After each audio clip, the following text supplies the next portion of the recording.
Cordial saludo. Bienvenidos de nuevo a este su espacio de temas y problemas literarios. Hoy vamos a hacer apenas un abrebocas, ¿no? Debido a la profundidad de este autor y su vasta obra y la importancia que tuvo para el boom latinoamericano, especialmente para un escritor como Gabriel García Márquez. Vamos a hablar un poco de William Faulkner y vamos a leer uno de sus textos. Es importante decir que este fue un autor definitivo, ¿no?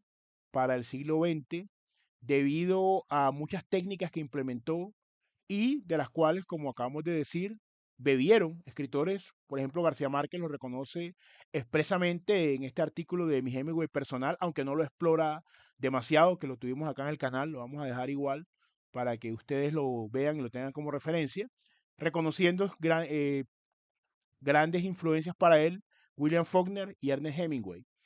Entonces, en el día de hoy vamos a hablar un poco del universo de Faulkner, vamos a ver uno de sus cuentos, que no es uno de sus cuentos más típicos, pero que no por ello, y es lo más importante, no deja de ser universal y atemporal. Ya vamos a ver por qué. Es un cuento que se denomina El sacerdote, no sin antes recordar que soy Sundiata Keita, escritor, miembro fundador del colectivo artístico Epísteme Colombia y su anfitrión en este su espacio.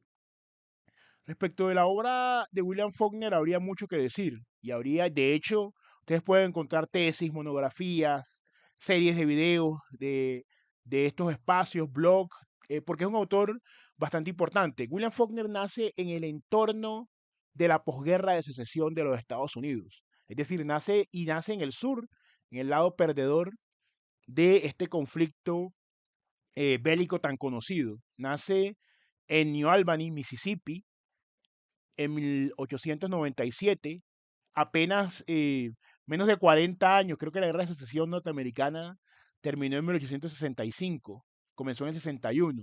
Entonces nace 32 eh, años después de que termina el conflicto, cuando las marcas y las huellas del mismo y de toda la sociedad racista y esclavista norteamericana seguían allí en ese germen, y muere también en Mississippi, en el estado de Mississippi, en 1962.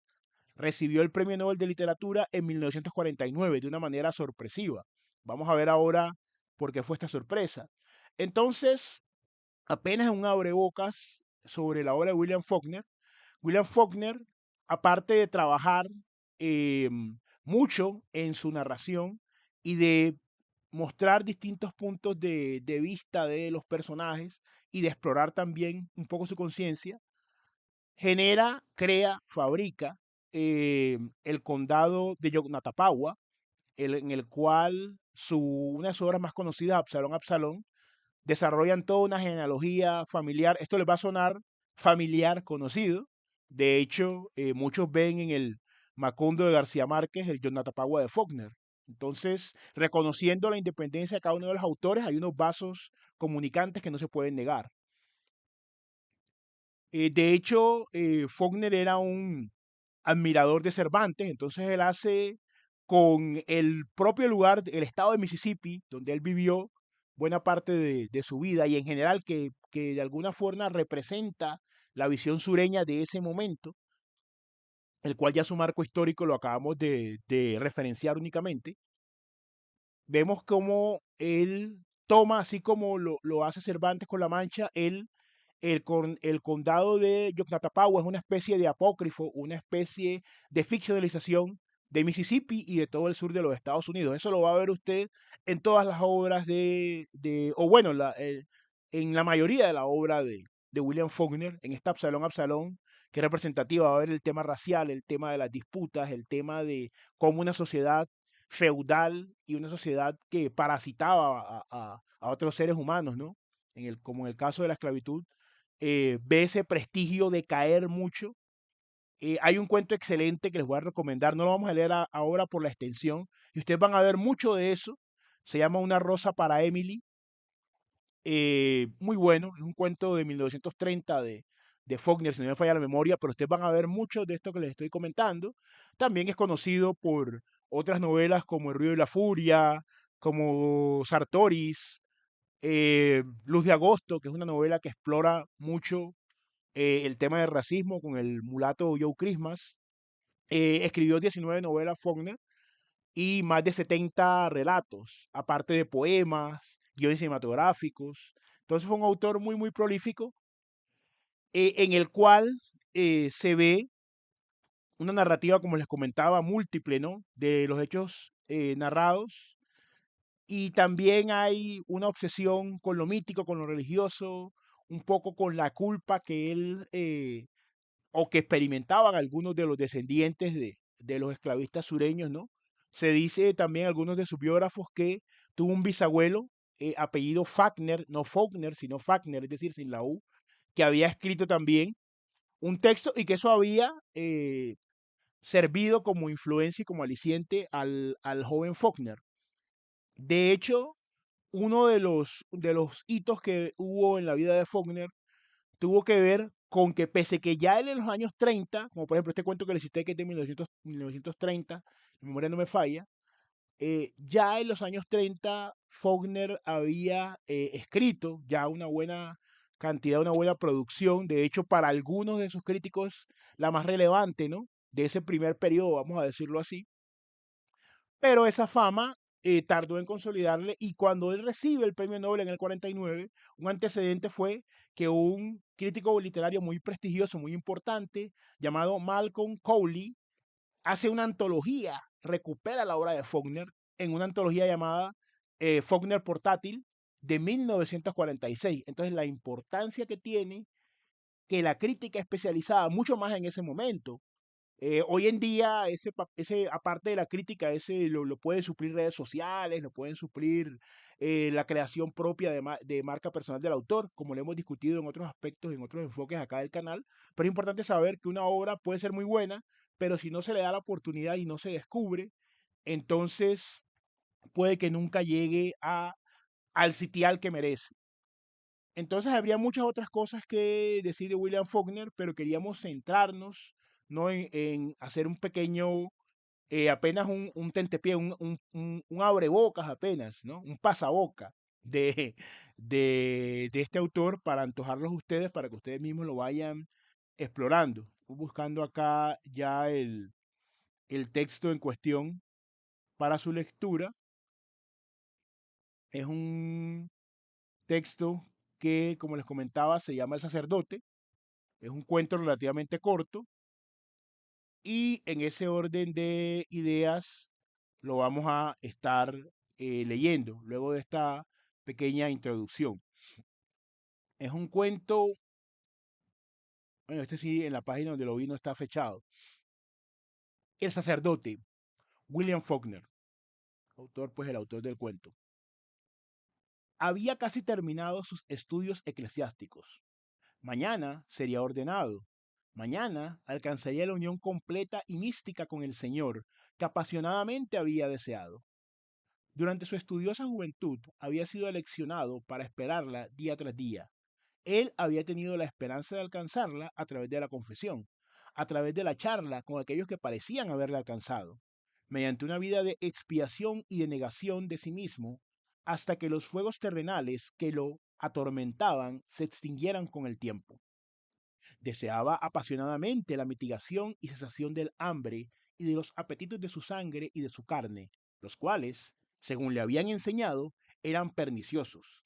Esperaba algo como el sueño, un estado que habría de alcanzar y en el cual las voces de su sangre serían aquietadas, o, mejor aún, domeñadas, que, cuando menos, no lo conturbaran más.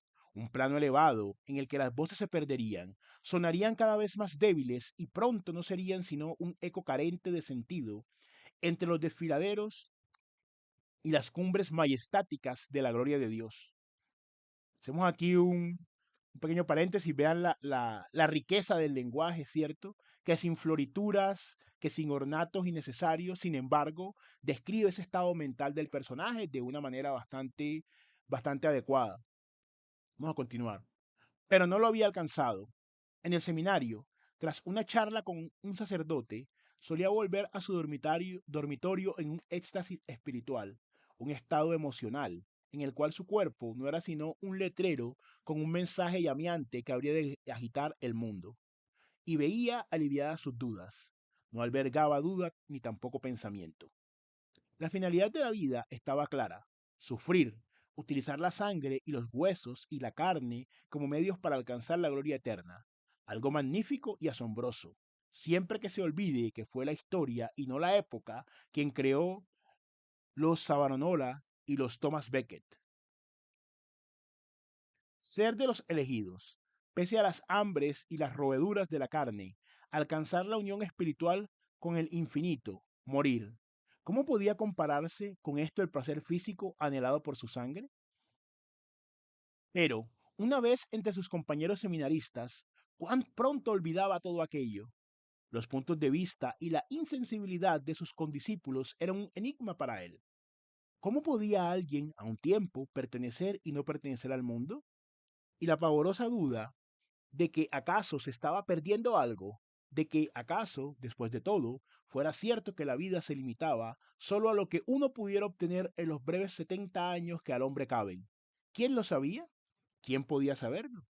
Existía el cardenal Bembo, que vivió en Italia en una era semejante a plata, semejante a una flor imperecedera, y que creó un culto al amor más allá de la carne, esquilmado de las torturas de la carne. Pero, ¿no sería esto sino una excusa, sino un paliativo a los terribles miedos y dudas? ¿No era la vida de aquel hombre apasionado y hacía tanto tiempo muerto semejante a la suya?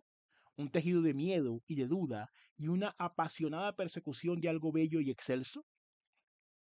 Solo que algo bello y excelso significaba para él no una virgen sosegada por el dolor y fijada como una bendición vigilante en el cielo del oeste, sino una criatura joven y esbelta e indefensa y, en cierto modo, herida, que había sido sorprendida por la vida y utilizada y torturada. Una pequeña criatura de marfil despojada de su primogénito, que alza los brazos vanamente en la tarde que declina.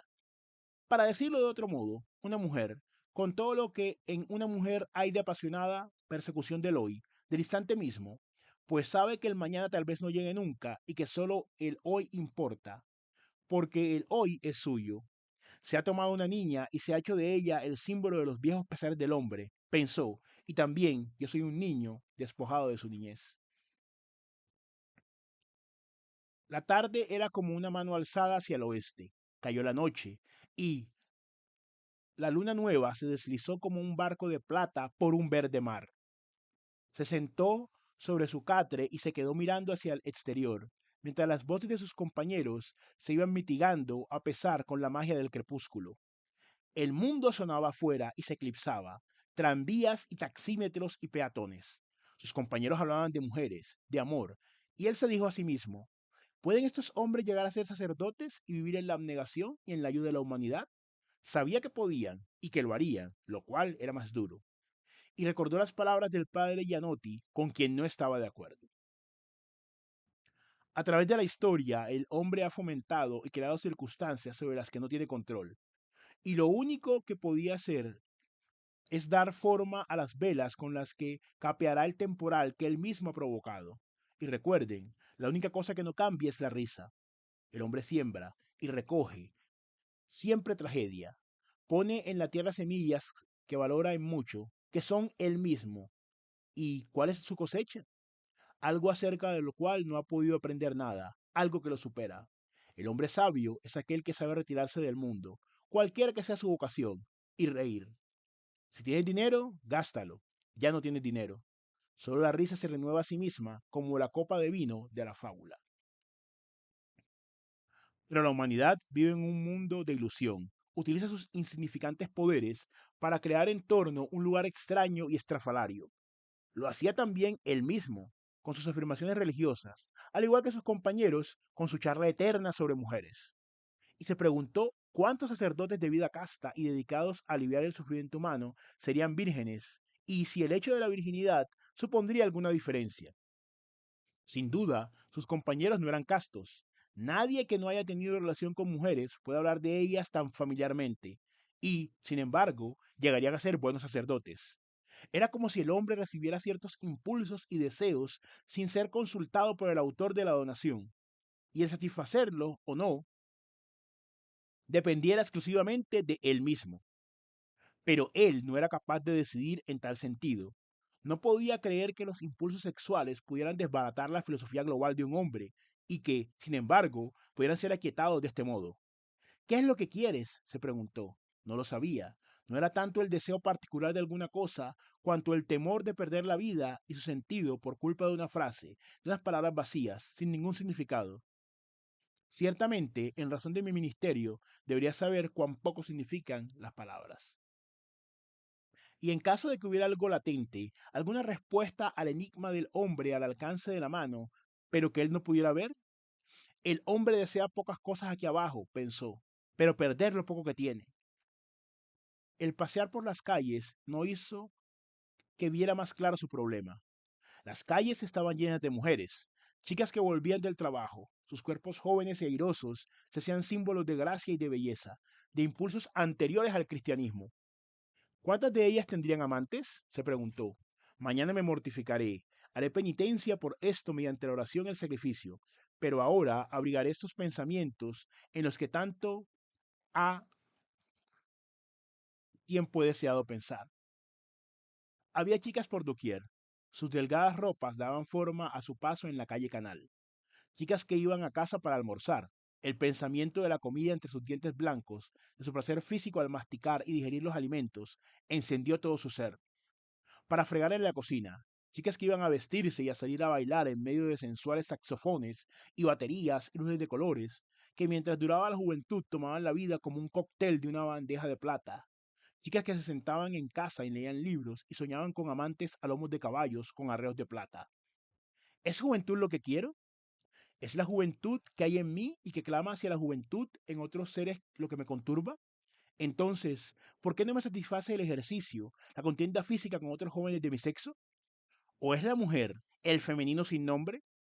¿Habrá de venirse abajo en este punto toda mi filosofía?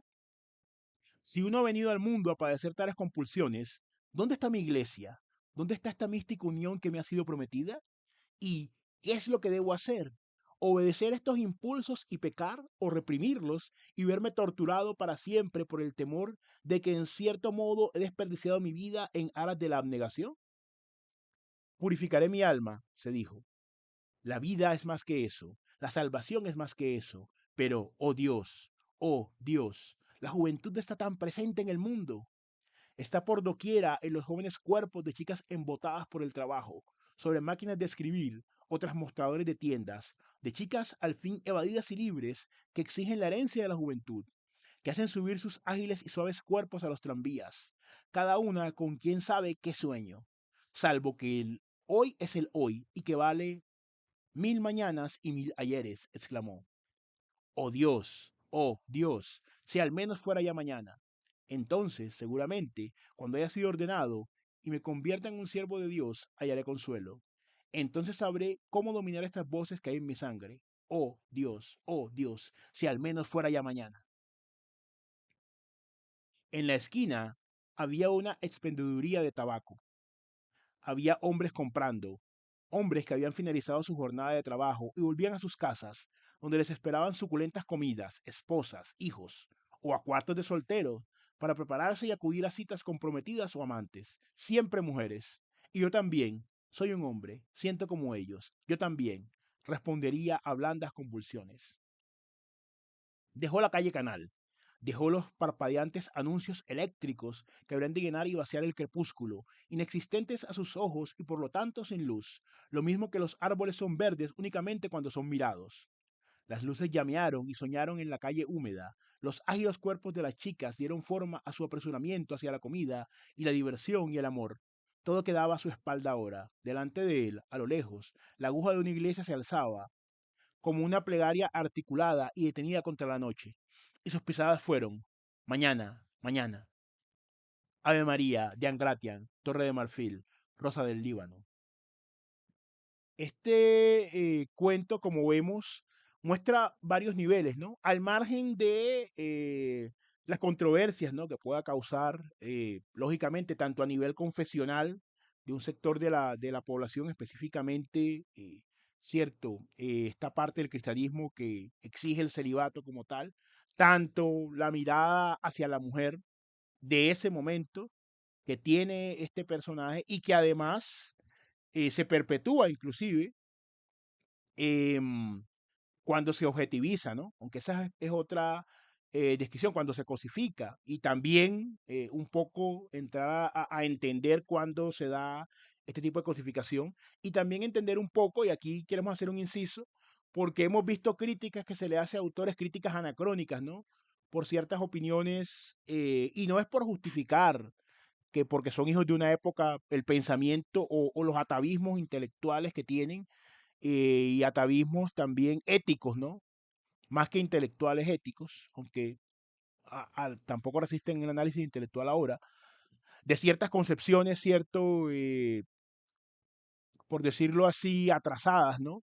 De todas maneras, pero he visto que han hecho críticas a novelas porque ciertos sectores de la población no tienen una representación adecuada porque se habla de ellos de determinada manera. Entonces, una cosa es querer sostener ese discurso hoy en día y una cosa es aplicar un baremo de esta época a ese texto. Dicho esto, el conflicto del personaje es un conflicto claro. Hay metáforas muy interesantes, también símiles muy interesantes. Eso es un contrapunto, ¿no? Entre el mundo interior del personaje y esa necesidad básica, esa pulsión respecto de lo sexual, que inclusive las llega a sublimar, inclusive en el acto de imaginarse comiendo a las muchachas, ya de por sí tienen él un efecto que lo enardece, un efecto erótico, hay una sublimación allí. Es tanta la libido de este aspirante a sacerdote que proyecta esa sexualidad, esa pulsión en actos, pues, de hecho, tan ordinarios, tan prosaicos, tan poco eróticos, pues, al menos, ¿no? En una visión un poco más, digámoslo así, tradicional, como comer. Y es un deseo que lo domina. Hay varias dentro de ese mundo en el que él vive, porque hay un aislamiento tanto en la mente del personaje, su mundo interno, sus cavilaciones, su lucha, ¿no? Frente a lo que él siente, lo que él desea, y frente a la exigencia del celibato, ve tanto una parte mística que se corresponde un poco más con eso, que niega la carne, como en sus propios condiscípulos, también aspirantes a sacerdocio, él cae en la cuenta y concluye que ya han tenido contactos con mujeres. Entonces, ¿por qué ellos pueden hacer eso, tener una vocación, si ya tuvieron contacto con las mujeres? ¿Y por qué él no? Pese a todo este discurso, y es un contraste bastante interesante y que puede hacerse hoy en día también, de pronto no desde un espectro confesional, pero en general, sin entrar en otras discusiones, vemos cómo hay una superficialidad frente a la figura de la mujer. Es decir, este personaje es incapaz de acceder al ser humano que hay tras la carne de la mujer. Es un personaje que la reduce exclusivamente a una figura esbelta, a una figura puramente por decirlo así, cosificada, ¿no?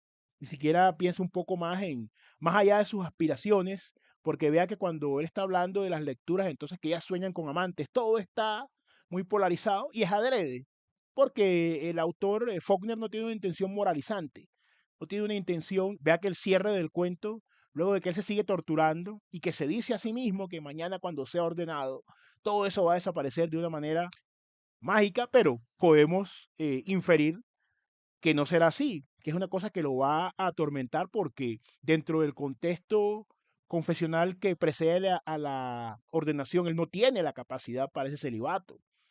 Sin embargo, lo va a seguir torturando. Entonces vemos todo eso, por un lado, la especulación que él hace, que en últimas es una sublimación de sus deseos sexuales, y cómo no logra ni siquiera trascender un poco más allá de la figura de las esbeltas muchachas y ver el ser humano que hay detrás de eso, sino que lo deja en ese aspecto. O sea que pese a toda la elucubración que él hace, tan por un lado por el tema de la fe y por un lado ese contraste entre la sexualidad, ni siquiera ha explorado, aún ni siquiera ha sublimado, por así decirlo, a la mujer como objeto, sino que, perdón, como sujeto, sino que la mantiene en una categoría de objeto. O sea, en ese ejercicio que él hace, y que es el conflicto central, ¿no? Entre la pasión y la castidad, y al mismo tiempo, eso en el nivel puramente, vamos a decirlo así, institucional religioso. pero en el nivel de la psique del personaje, no logra ni siquiera acceder más allá de la simple pregunta del qué sería, y por eso esas mujeres no adquieren una dimensión de sujeto, una dimensión concreta, de por lo menos una de ellas, en una dimensión concreta. Ni a él le interesa pasar eso, le interesa tenerlas a todas en un grupo exclusivamente que exuda una voluptuosidad, o así lo considera él mismo únicamente. Está limitado por eso, pero así ha sido construido el personaje. Vemos que él aborda la idea, le da un poco de desarrollo, es decir, es un personaje que conocemos sus contradicciones internas, pero aborda también esta idea. Entonces, eh, vamos llegando un poco al final. ¿Conoces qué otros cuentos de Faulkner? Seguramente muchos acá conocen cuentos o novelas de Faulkner. ¿Qué opinión te merece este relato en particular del sacerdote? Déjanos por favor en comentarios, y también te invitamos, por favor, suscribirte al canal, activar las notificaciones, la campanita, ¿no? También compartir el contenido, lo más importante, comentar para seguir retroalimentándonos. No siendo más por el momento, y como siempre un gusto compartir con ustedes en este su espacio. Nos veremos en un siguiente episodio de Epísteme Colombia Literatura.